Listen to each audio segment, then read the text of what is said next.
दोस्तों यहाँ पर रैपिड बॉक्स एप्लीकेशन की तरफ से हमको प्रोडक्ट मिल चुका है मात्र 0 रुपये में। तो यहाँ पर आपको बिल दिखाई दे रहा होगा, यहाँ पर टोटल 0 आपको शो हो रहा होगा। तो इसको अनबॉक्स करके देख लेते हैं।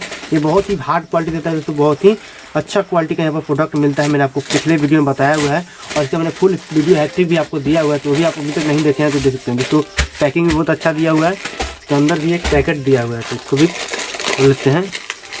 दोस्तों मैंने एक पैकेट ऑर्डर किया था इसमें से जीन्स वाला, तो ये हमको रिसीव हुआ है। ये जो भी प्रोडक्ट इसमें होता है तो 5 स्टार या 4 स्टार के आसपास ही होता है, तो बहुत ही क्वालिटी बेस्ट होता है। यहाँ पर देखते हैं ये वाला हमको पैंट मिला हुआ है, ये हमको 480 रुपये का पड़ा मिला हुआ है दोस्तों। और ये सूती का पैंट है, सूती का पैंट देख सकते हैं बहुत महंगा मिलता है, हमको ये मात्र 480 रुपये मिल गया दोस्तों। सस्ता ही प्रोडक्ट मिलता है और अच्छा क्वालिटी मिलता है दोस्तों। तो आप टेलीग्राम चैनल को ज्वाइन कर लीजिए और यूट्यूब चैनल को भी सब्सक्राइब कर लीजिए दोस्तों। ऐसे वीडियो पाते रहने के लिए चैनल को लाइक, सब्सक्राइब एंड शेयर जरूर करें। मिलते हैं नेक्स्ट वीडियो में, तब तक के लिए धन्यवाद।